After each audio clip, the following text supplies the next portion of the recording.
Obrigada. Mais uma vez, é um prazer conhecê-lo, professor Gerhardt, professor Felipe, professor Rogério. Obrigada por se proporem a participarem dessa avaliação. Bem, a apresentação seguirá os mesmos tópicos da monografia que foi apresentada. E, seguindo, bem, uma introdução. Partindo do fato que boa parte das nações mundiais estão em busca de soluções que levem à descarbonização para reduzir as emissões de gases de efeito estufa, que é um dos grandes agentes das mudanças climáticas, com isso será necessário passar por uma transição energética, onde substituiremos os combustíveis fósseis por fontes de energia renovável. Isso tudo vai resultar em uma economia sem carbono. E, além desse processo de descarbonização, também é necessário desenvolver métodos de armazenamento seguro de energia para garantir uma maior eficiência do sistema. Em vista de tudo isso, o hidrogênio que tenha a produção livre de carbono desponta como uma fonte de energia inovadora e de alto potencial.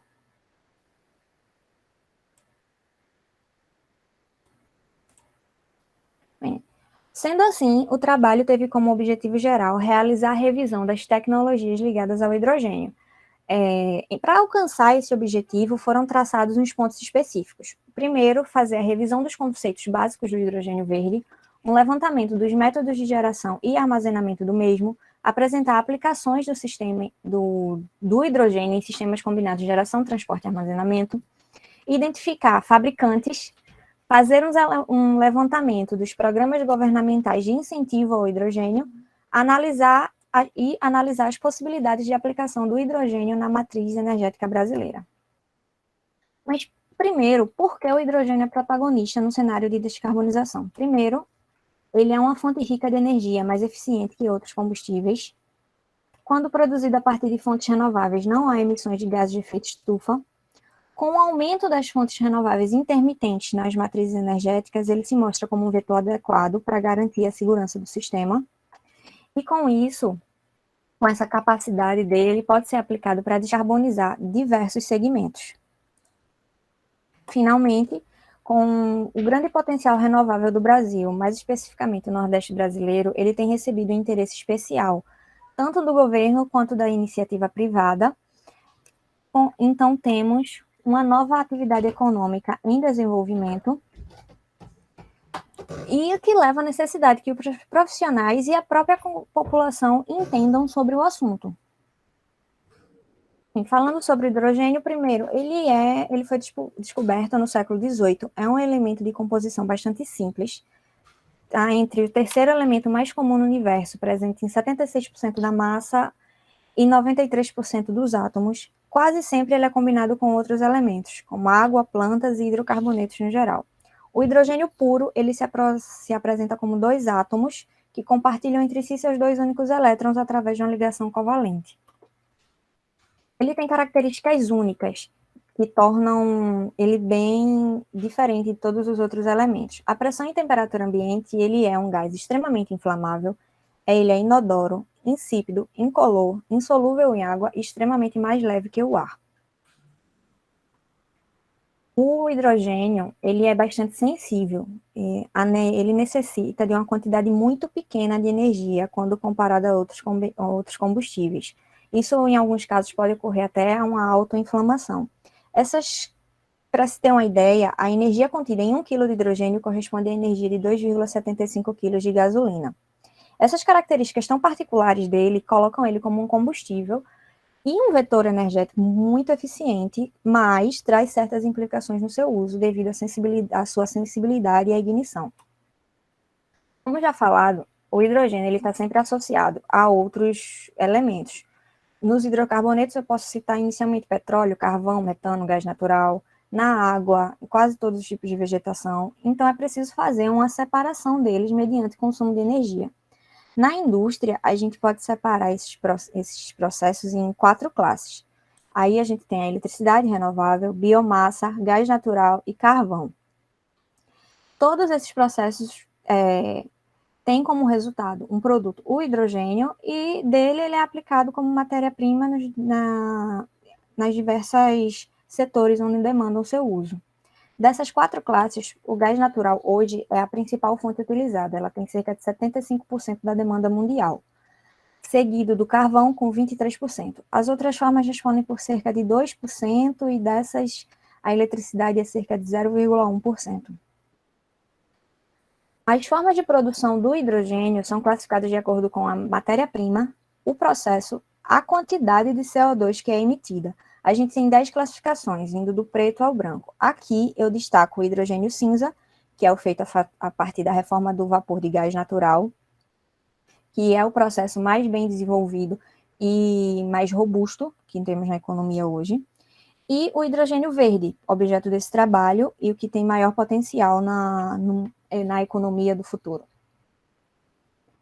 Seguindo, o hidrogênio como vetor energético. Mesmo já tendo sido utilizado como combustível no início do século XIX, foi em dirigíveis e balões, mas devido ao seu risco, foi abolido pelo hélio, ele é pouco explorado, ainda como fonte de energia. Exemplos do seu uso energético podem ser mostrados na Austrália, que pesquisa o uso em transportes desde a década de 70, Bélgica, que cedia a Euro-Quebec Hydrogen Pilot, que ela mostra a versatilidade desse hidrogênio, Canadá, sede da multinacional Ballard Power System, que é uma das maiores desenvolvedoras de células a fabricante do mundo, de células a combustível, desculpa, do mundo, a Alemanha, que com a Mercedes-Benz, que demonstra o uso do hidrogênio no transporte, temos o Japão, que foi ainda mais longe e busca se tornar uma economia do hidrogênio. Para se ter uma ideia, a pira olímpica que foi acendida nos Jogos Olímpicos de 2000, na abertura dos Jogos Olímpicos de 2020, que ocorreram em 2021, foi acesa com hidrogênio verde produzido na prefeitura de Fukushima a partir de painéis solares. Finalmente, a gente tem o Brasil, que só para começar ele tem projetos e estudos na Unicamp no ramo da mobilidade. Eles procuravam motorizar uma Kombi e um Toyota a hidrogênio. Bem, antes mesmo da perspectiva de aplicação energética do hidrogênio, a gente já produz cerca de 40 mil toneladas desse gás anualmente. Alguns desses consumidores são refinaria de petróleo, a produção de amônia, a fabricação de aço na siderurgia e a indústria alimentícia. Detalhe, todo esse hidrogênio hoje é produzido a partir do hidrogênio, todo esse hidrogênio é utilizado a partir do hidrogênio cinza, produzido a partir do gás. Então, finalmente, o hidrogênio verde. Um rápido review, que a gente já citou ele anteriormente. Ele é produzido da eletrólise, especificamente de energia solar e eólica. Ele se mostra como mais adequado e mais consistente com a transição energética e com a meta de zero emissões, já que o processo dele é sem emissões de CO2. Focando um pouquinho na eletrólise, é um processo bem fundamentado e relativamente simples. Basicamente, é a decomposição da água em hidrogênio e oxigênio utilizando a eletricidade. Uma corrente elétrica atravessa a água, rompe as ligações entre os elementos e isso vai gerar dois átomos de hidrogênio, um átomo de oxigênio. O conjunto de elementos que realiza a separação é chamado de célula eletrolítica. Ele é formado por um eletrodo, um diafragma e um eletrólito. Hoje, a gente pode falar de duas tecnologias de eletrólise que se destacam, a eletrólise alcalina e a PEM. Os eletrolisadores alcalinos usam solução alcalina como eletrólito. O mais difundido, conhecido, é o hidróxido de potássio. O PEM são eletrolisadores de membrana polimérica. Eles têm um eletrólito sólido, que é feito de uma fina membrana. A produção do hidrogênio a partir da eletrólise ainda carece de certo desenvolvimento, principalmente na questão de eficiência energética e redução de custos de instalação e operação. A gente pode destacar alguns grandes fabricantes que têm se mostrado bem propensos a investir nisso. A Cummins, ela tem do tipo PEM, do tipo alcalino, ITM Power, Areva, Nel, Plug Power, Siemens, McPhee e 82B2. Aqui, essa imagem é para termos uma ideia de como integrar o hidrogênio e com todas essas tecnologias.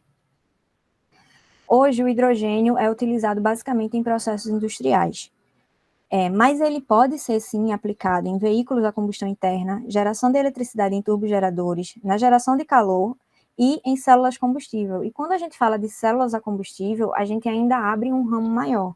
A gente tem os portáteis, a gente fala de mobilidade, veículos, caminhões, a transporte marítimo, aviação, e de soluções estacionárias, é onde a gente pode falar da cogeração.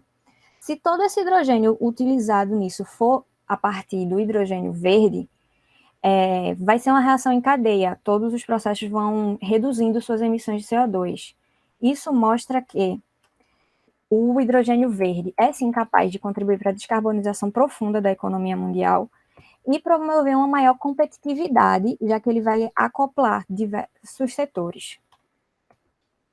Observando esse alto potencial dele, várias iniciativas já vêm sendo tomadas. No geral, todas elas têm um objetivo duplo: a recuperação da economia pós-pandemia do Covid-19 e acelerar a transição energética, descarbonizando setores que seriam difíceis de descarbonizar. Isso falando em mobilidade em geral, setor da produção de aço e fertilizantes em específico, já que o hidrogênio tem aplicação nele. Vários países já lançaram estratégias assertivas para o desenvolvimento desse mercado. Falando um pouquinho sobre a economia do hidrogênio. O termo economia ele foi falado pela primeira vez na década de 70, na crise do petróleo. Basicamente falando em economia em que o vetor energético é o hidrogênio. Ele é a maior aposta para uma produção industrial mais sustentável. Vendo no que ele já é aplicado, utilizando o hidrogênio verde como matéria-prima, ele ajudaria na descarbonização dos setores já citados.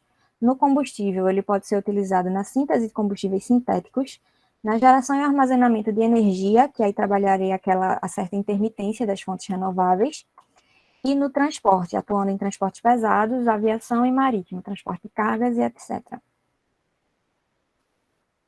As ações necessárias para possibilitar esse novo cenário. Introduzir essa nova economia vai possibilitar um aproveitamento energético. Muitos países realizam algumas ações, elas não são uma via de regra, mas é o que no geral vem sendo feito. Primeiro, a atuação conjunta de entidades governamentais e empresas privadas,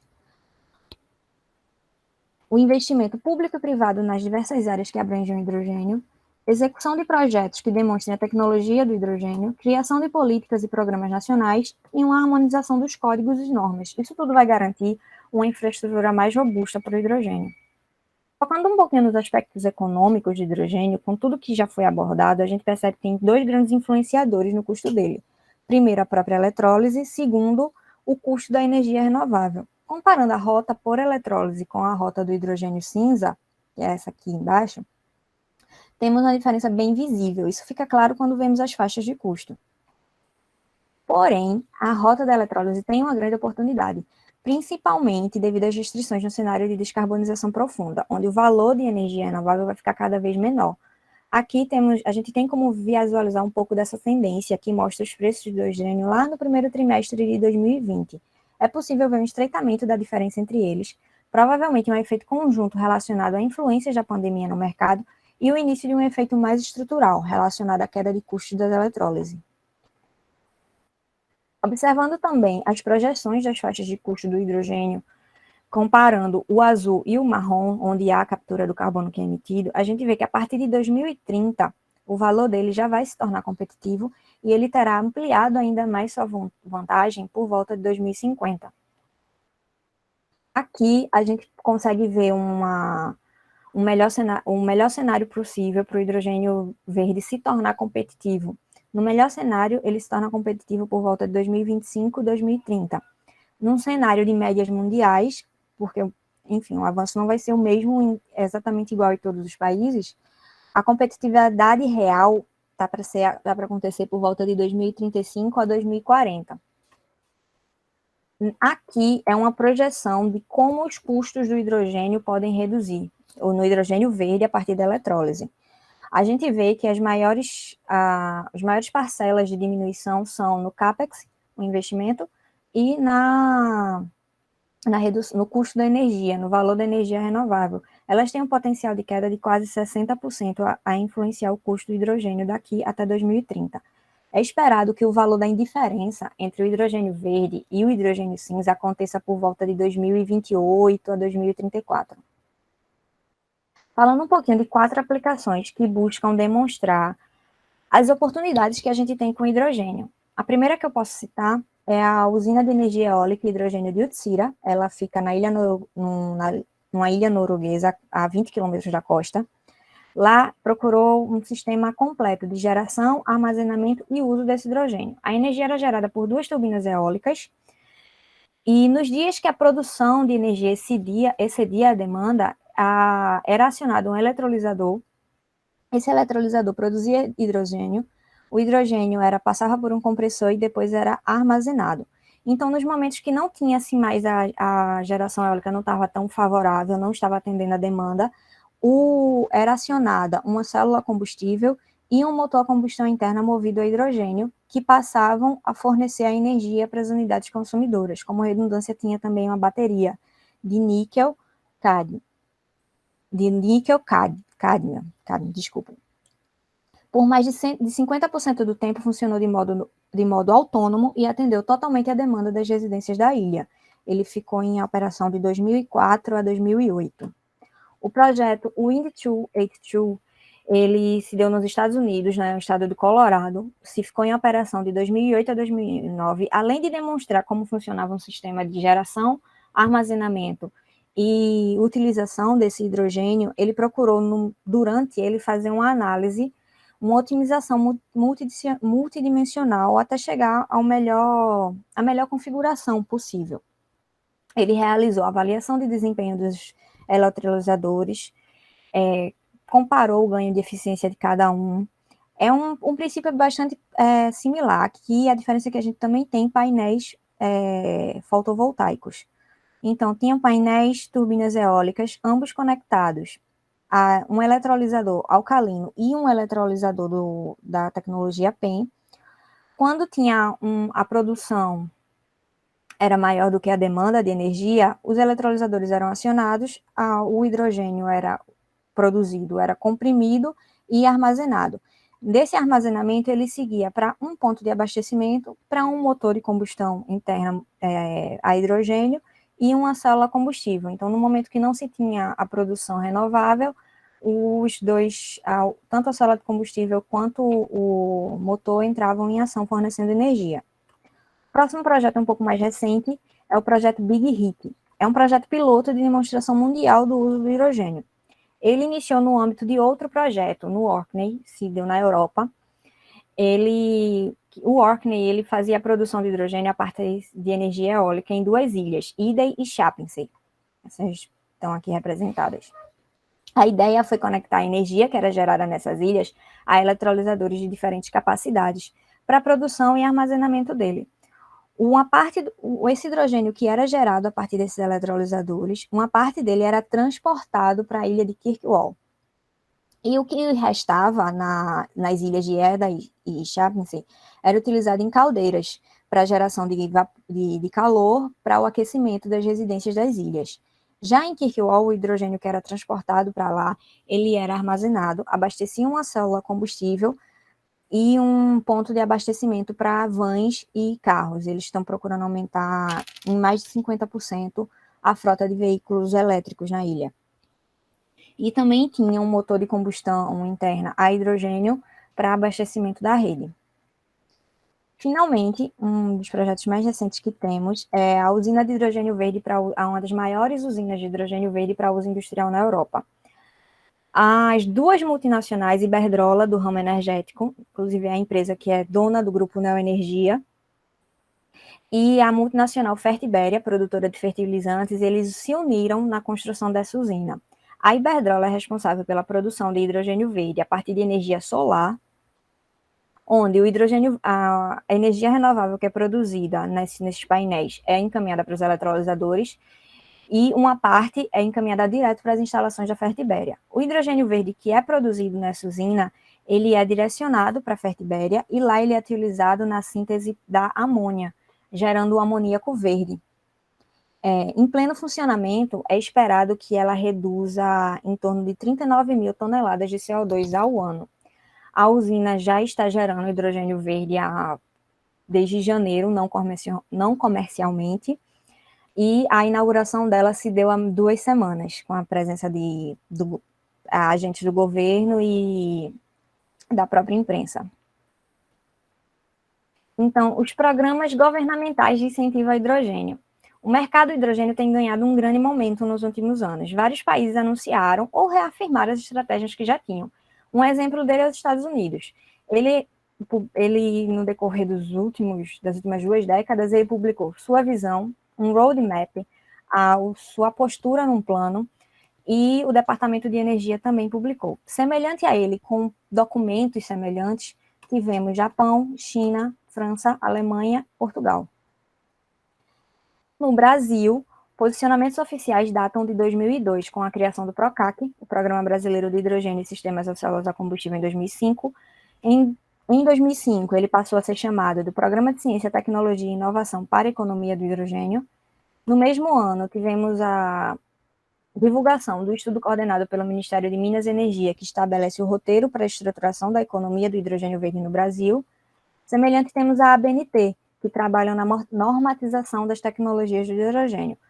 Complementando essas ações governamentais, eu destaco as iniciativas e parcerias internacionais e privadas.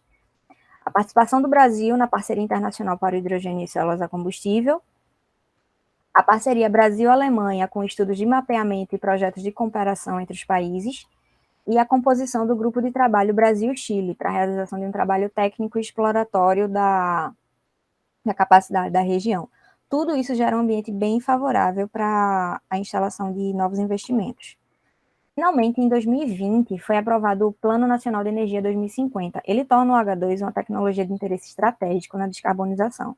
Ele tem a perspectiva de utilizá-lo em células a combustível, uma mescla do hidrogênio com gás natural na malha de eletrodutos e na descarbonização dos setores de transporte. Na perspectiva da inserção do hidrogênio, a PNE recomenda 3 políticas energéticas, sendo a primeira, estimular a possibilidade do uso de hidrogênio possa descarbonizar diversos setores, a projeção de melhorias regulatórias relacionadas à qualidade e infraestrutura, e cooperar com outras organizações internacionais na iniciativa no campo do hidrogênio.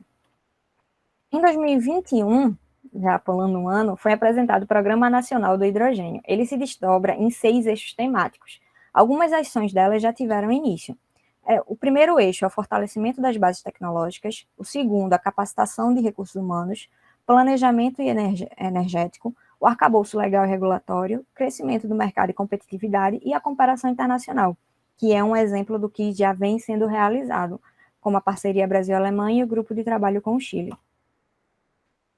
O hidrogênio verde na matriz energética do Brasil. As mais formas de viabilizar essa inserção dele. O Brasil está numa posição coringa, porém, mesmo com tudo que vem sendo feito, tem um longo caminho para ser observado. O Ministério de Minas e Energia tem que encabeçar todas essas iniciativas, mas não vai trabalhar sozinho, todos têm que trabalhar juntos.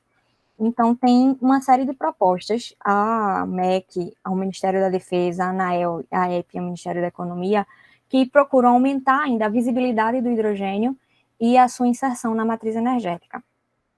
Finalmente, como conclusão, no cenário que vivemos de transição, o H2, o hidrogênio verde, surge como um portador do futuro.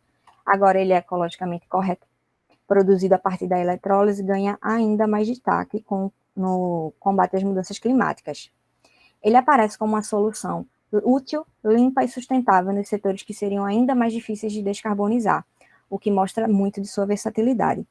Contudo, mesmo tendo tanto potencial, a rota do cinza ainda é bem competitiva, porque é um processo com a infraestrutura bem sólida.